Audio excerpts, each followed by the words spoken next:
Lalu ini ada 5 tahapan perkembangan atau fase tersebut itu dibagi berdasarkan pusat interaksi dominan yang dialami oleh seseorang dalam perkembangannya. Yang pertama fase oral, lalu ada fase anal, kemudian fase falik, fase laten, dan fase genital. Kita akan membahas satu persatu ya, mulai dari fase oral. Fase oral. Fase oral ini terjadi pada bayi usia 0 sampai 1 tahun. Ketika bayi paling banyak berinteraksi dengan ibunya dan segala kebutuhannya itu terpenuhi. Dari salah satunya ialah ASI. Lalu pada tahapan ini itu pusat perkembangan anak adalah mulut. Jadi apa-apa itu dimasukin ke mulut. Segala sesuatu yang dia pegang itu otomatis akan dimasukkan ke mulutnya si bayi tersebut. Lalu adanya hambatan perkembangan pada masa ini diyakini menimbulkan permasalahan terkait dengan mulut seperti alkoholisme, narkoba, permasalahan verbal, dan seterusnya. Nah, pada tahapan oral ini kan zona sensitif seksual utama adalah mulut. Jadi bayi itu mencari kenikmatan seksual dengan menghisap payudara ibunya dan mulut. Nah, itu dimasukkan ke dalam mulut atau kemudian menggigit benda-benda yang kebetulan ada di dekatnya, termasuk milik orang tuanya. Lalu yang berikutnya ialah fase anal, terjadi pada bayi usia 1 sampai 3 tahun. Pada fase ini secara fisik anak itu sudah mulai untuk merangkak sampai akhirnya bisa berjalan, berlari-lari, dan bermain. Nah, pada tahapan ini itu pusat perkembangannya adalah di bagian rektum. Ketika anak asyik bermain dan tidak mau untuk diminta BAB di toilet, ketika si anak itu keasyikan bermain gitu ya. Jadi dia itu lupa untuk BAB gitu. Dan ketika orang tuanya meminta dia untuk BAB di toilet, dia itu tidak mau. Kalaupun dia mau untuk BAB di toilet, itu pun akan lama gitu dia BAB-nya di toilet. Nah, perkembangan pada tahapan ini biasa dihubungkan dengan masa penanaman kedisiplinan atau yang sering disebut dengan toilet training. Jika kedisiplinan ini tidak ditanamkan pada fase anal ini, itu akan berdampak ketika dia dewasa, dia jadi kesulitan untuk belajar disiplin. Dalam pandangan Freud, eksitasi anal mencerminkan pelatihan toilet yang terlalu keras atau terlalu lunak. Pelatihan yang terlalu keras pada si anak dapat menyebabkan sifat-sifat yang terkait dengan apa yang disebut kepribadian anal retentif seperti perfeksionisme dan kebutuhan ekstrim akan pengendalian diri, keteraturan, kebersihan, dan kerapian. Begitupun sebaliknya, ketika pelatihan yang sangat longgar pada si anak itu dapat menyebabkan serangkaian sifat yang berlawanan yang terkait dengan kepribadian anal ekspulsif seperti kekacauan, kurangnya disiplin diri, dan kecerobohan. Lalu berikutnya ialah tahap falik, terjadi pada anak usia 3 sampai 5 tahun. Nah, di usia-usia tersebut pasti anak kan sudah mengalami masa-masa untuk berinteraksi dengan lingkungan sekitar dan bermain dengan teman-temannya. Disinilah dia itu mulai menyadari adanya hal-hal yang berbeda, terutama terkait dengan jenis kelamin. Jadi dia tuh kayak melihat temannya, dia kok rambutnya pendek ya daripada aku, sedangkan aku tuh panjang. Lalu bajunya dia kok berbeda sama aku ya gitu. Dan anak itu mengidentifikasikan dirinya dengan ayah dan ibunya.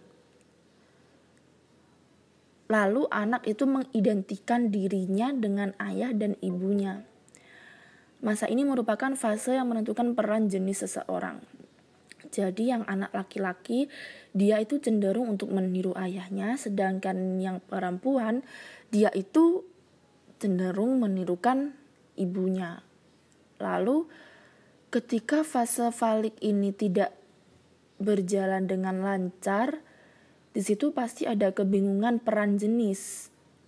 Jadi yang laki-laki itu akan tampil seperti perempuan, begitupun sebaliknya yang perempuan akan berdandan gitu. Yang perempuan berdandan seperti laki-laki. Nah, pada tahapan ini itu penting untuk perlakuan orang tua kepada anaknya untuk mengarahkan, lalu membimbing, mendidik, dan lain-lain. Nah, pada tahapan falik ini, daerah sensitifnya ialah jika yang laki-laki itu pada penisnya, jika perempuan itu pada klitorisnya.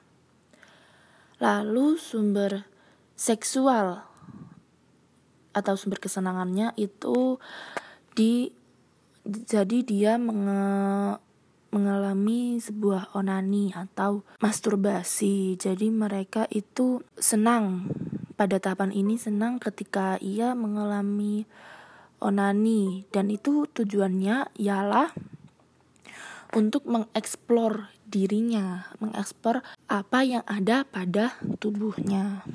Lalu masuk pada tahapan yang keempat ialah tahap laten, terjadi pada anak umur 5-12 tahun. Nah, pada tahap ini seorang anak itu mulai melupakan dorongan seksual, teman-teman, dengan mengalihkan pikirannya itu pada kegiatan sekolah dan bermain.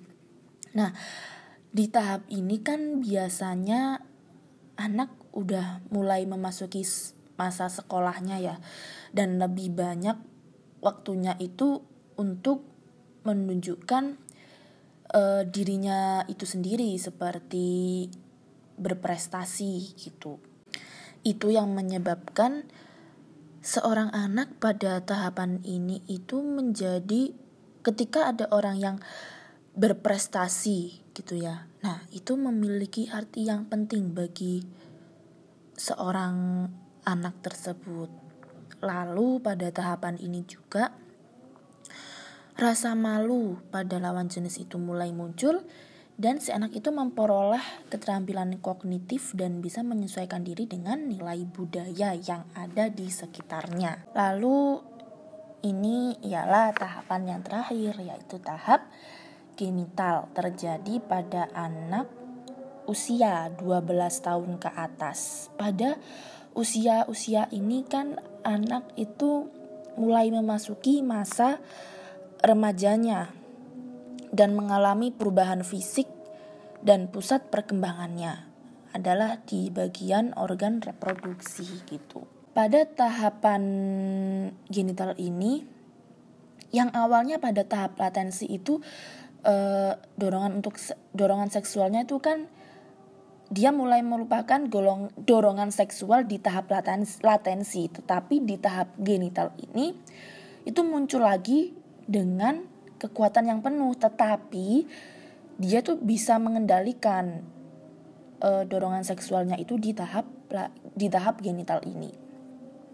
Lalu si anak pada tahapan genital ini itu mulai berpikir masa depan. Nah, dan di awal tahap falik itu sangat berpengaruh pada tahap genital ini. Lalu pada tahap ini juga menurut Freud, individu akan membangun hubungan yang mengarah pada kehidupan menunjuk perilaku seperti orang dewasa. Dan dia tuh pastinya bisa menghadapi beberapa konflik baik itu internal maupun eksternal. Oke teman-teman, terima kasih. Tadi ialah merupakan 5 tahapan perkembangan kepribadian. Yang pertama ada tahap oral, lalu tahap anal, tahap falik, tahap latensi, dan tahap genital. Materi selanjutnya akan dilanjutkan oleh teman saya. Terima kasih.